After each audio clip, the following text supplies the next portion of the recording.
In a previous episode, I focused on the build of the motorcycle and rider. In this second part, I'm looking at the completion of the helicopter. Hello everyone, I'm Matt, this is Model Minutes, and join me on the workbench today as I show you how I built the Academy Hughes 500D model kit in 1/48 scale.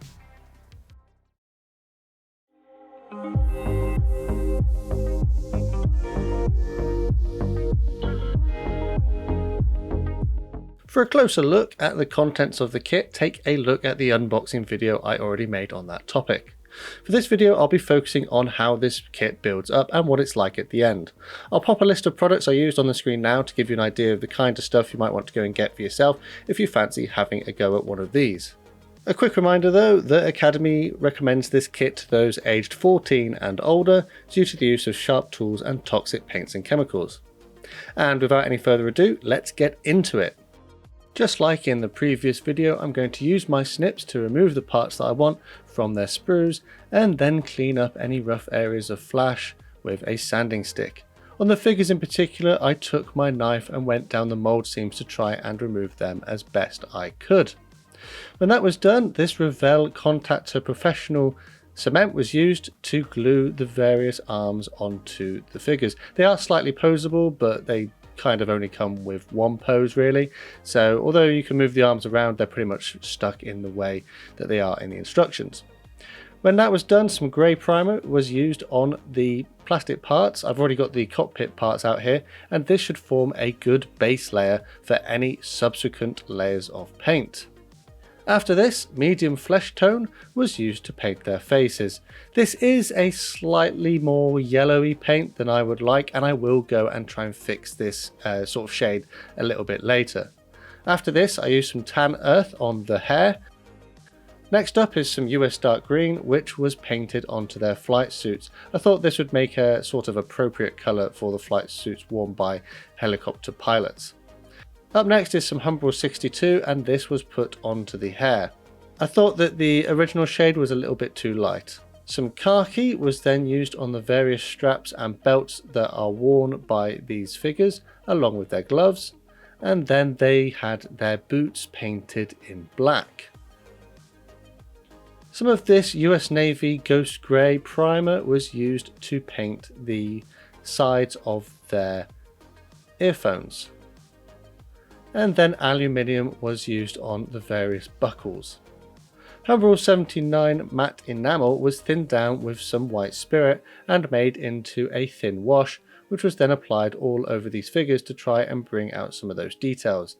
And then when that was dry, Humbrol decal fix was used to apply the transfers on the arms. They form the sort of insignia patches, but I'm not a fan of these decals, and I ended up using some Tamiya extra thin cement to melt them onto the models, but I'll talk more about the decals a bit later.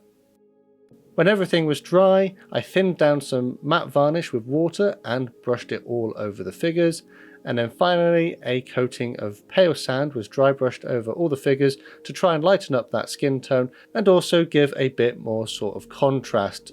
And here they are, the finished figures. Seeing as I built this model about a year ago now, I would say that these probably aren't the best figures that I could do, but these helped me gain some experience and they'll do the job for now. Now let's move on to the interior. Here I am applying the transfers to the center console and to the control panel. The control panel I've already painted in black. I could then glue the control panel into place at the front of the interior floor. Some khaki paint was thinned down with a little water and then carefully applied to the various chairs which are going to go inside of the cockpit. Then once this was done, I assembled the sort of bulkheads which go inside of the cabin. Vallejo Model Air White was then loaded into my airbrush and sprayed onto these bulkhead interior parts. The plastic already comes in a white paint, but I thought that this would give a better finish. And now it's time to add the chairs to the interior. So using some Revell Precision Cement, I glued them into their various slots and holes. Then when that was done, I added the bulkhead which I've previously painted. Having scraped a little bit of paint away from the chairs, I could then glue in the figures, and this was finally followed by the control stick. And that's the interior pretty much done. Now I can begin work on the actual body of the aircraft, and I started by gluing in the doors. You can position the doors open if you want to. This was then followed by these small little bits of glazing, and I used some Tamiya extra thin cement to just run along the seams to hold them into place. Now I can install the glazing on the inside, and again used some Tamiya extra thin cement to hold them in place. And then when that was done, I could add the previously assembled cockpit interior. This was a little bit fiddly to get into the right place, but once you've got it lined up correctly, some Tamiya extra thin cement can be run along the edges, and then the other side of the fuselage is added on as well. The engine exhaust is glued into its little hole in the back of the model. And then I use some very fine grit sandpaper to smooth down the joins and make them a little bit less noticeable. When that was done, the larger windscreen on the front could be glued into place as well. And then the landing skids were glued into their little holes on the bottom of the model. There are different options for doors, and the civilian version I'm building here comes with these sort of blisters, whereas the militarized version comes with sort of flatter doors, I'm pretty sure. So I glued these into place on the model as per the instructions. Now I can start assembling the tail surface. This is a little bit fiddly and comes in a number of parts, and with a little bit of patience and care you can get them all lined up correctly. Here I'm joining the various components which make up the rotor blades, and it was quite important to do this on a flat surface and try and get those angles right.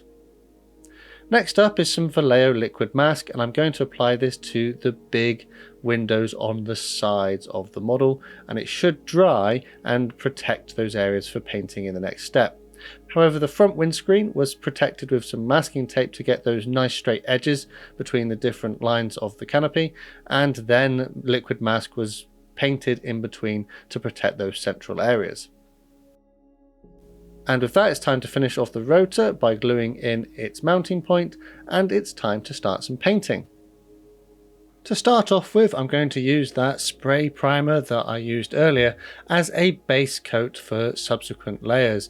I'm using this because although the model is painted in white, it feels very smooth, and I'm not really happy with the sort of white plastic colour. It's got an ever so slight blue tinge to it. After this, I used some cheap white matte spray paint to bring it back to the white colour, but I wasn't entirely happy with this because the opacity didn't seem great and it was a little bit grainy. It wasn't my favourite version of white paint. So if I'm being honest, I actually had a bit of a nightmare with finding the right white paint for this kit. In subsequent kits you might have seen on my channel, I've sort of experimented with different paints, but this was the one which really brought home the fact that white is really difficult to paint with. So anyway, I'm trying out the Vallejo Model Air white paint here on the top. This was a little bit blotchy, I found, and it also seemed to dry in the tip as it came out quite a lot, which was not great. So I ended up thinning down the normal Vallejo white paint with some Tamiya X20A acrylic thinner and then putting that through my airbrush instead. And actually, that was a much better paint than the Model Air paint that I was using previously. So I'm not entirely sure what's going on here, but this was the paint that I found gave the best results. After this, I mixed up some medium yellow and red to make an orange paint. They're already the Model Air range, so I don't need to thin them, but the reason I did this was to match the ends of the rotor blades. They're supposed to be transfers, but the transfers are not doing so well in this kit, so I thought it would just be much easier if I painted a few thin layers of this.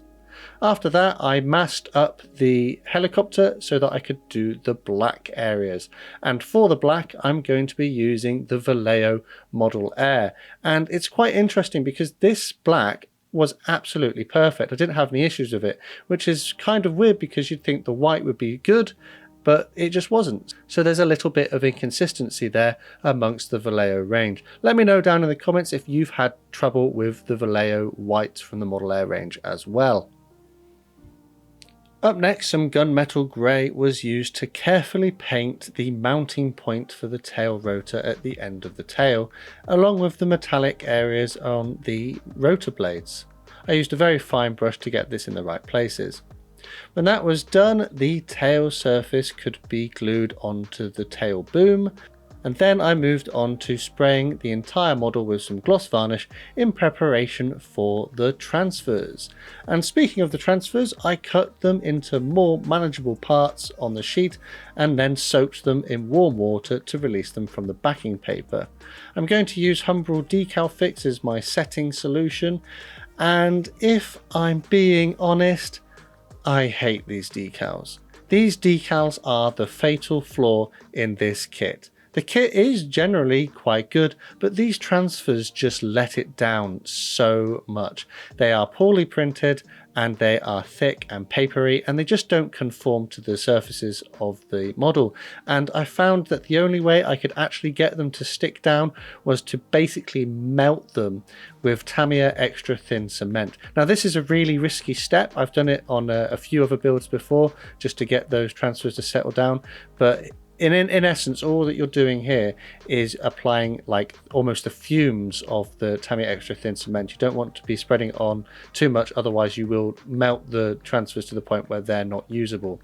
But after a few applications of this, I did manage to get the transfers on the model, and then moved on to sealing them in with some matte varnish all over the aircraft. Vallejo Model Air aluminium makes a reappearance here and was used to paint the engine exhaust on the back of the model. And then I could start removing all of the masking tape from all of those clear parts. I found that applying the masking tape with the straight edges worked a little bit better than just using the straight up liquid mask, because that sort of left flaky little bits that had to be sort of chipped away in places, but it pretty much worked in the end. After this, I could glue on the tail rotor and the main rotor on top of the model. And that's it. My build of the Academy Hughes 500D and 1/48 scale is now complete. So, what do I think of this kit? Well, to give Academy credit where it's due, the moulding and the quality of the parts is generally quite good. Whilst this kit that I've got here dates from 2015, the tooling actually dates from 1987, and for a kit of a 1980s vintage, it's actually not that bad. The detail is acceptable and the fit of the parts is quite good too. The flash was quite manageable and the moulding quality was quite reasonable. The areas which let this kit down though are in the instructions, which, being printed in black on white and a little bit vague, is not the best, but the massive fatal flaw elephant in the room are those transfers. I am not entirely sure what Academy is doing including transfers like this in a kit that is supposedly only 5 or 6 years old. They were thick, they were papery, they were very badly printed, and the only way that I could get them to stick onto the model was by using cement. The decal setting solutions that I would normally use just did nothing to these transfers.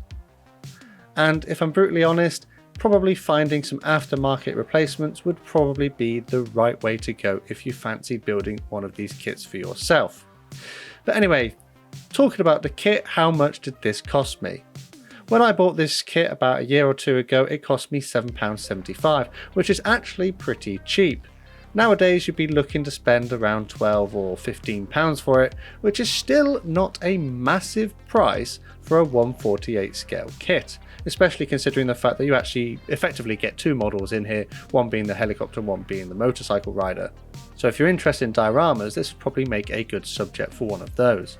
But yeah, if I were to get this kit again, I would definitely be throwing away those Academy transfers and getting some from somewhere else if there are some available.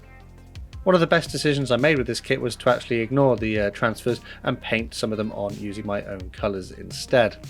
Reflecting on my build though, I feel like I learnt a lot of lessons during this one. I thought initially that this build would probably only take about a day, and then I built the motorcycle rider and it took me, a whole day just to do that, and then it took me another day at least to do the helicopter. I originally thought it would be a nice simple quick build, and it actually turned out to be a little bit more complicated than I had anticipated. One of the main areas that I really struggled with was getting a good white paint onto the model. That Vallejo Model Air white paint just seemed for some reason to dry on leaving the airbrush. It was a bit blotchy, it left little sort of grains of pigment in places, and it tended to clog the airbrush up quite a lot. The irony being, of course, that the normal Vallejo white paint, which was then thinned down with Tamiya thinners, ended up being far superior, so I'm not entirely sure what's going on there. In some of my other builds on the channel recently, you'll have noticed that I've been experimenting with different colours of whites. I tried out the Hobbycraft spray paint and the Revell spray paint recently, and I'm still undecided as to which white I prefer. If you've got any suggestions, let me know down in the comments. But anyways, I think it's probably time to wrap this one up here. This is a fairly dated kit which, although does benefit from some good mould quality and detail and fit, it is severely let down by those absolutely horrendous transfers and the instructions being less than amazing. I made a few mistakes as I went through this kit, but I feel like I learned from them and will apply the remedies to future builds. Let me know, was my review fair and do you agree with my assessment? As always, a quick shout out to my channel members and patrons for the extra support they give the channel. A massive thank you to these guys on screen. To find out more about how you can get involved, take a look at the link in the description. Whilst you're under the video, dropping a like and subbing to the channel so you never miss a modelling upload would be greatly appreciated. Finally, the last thing to say is a massive thank you to you for watching this one, and I'll see you on the workbench again next time.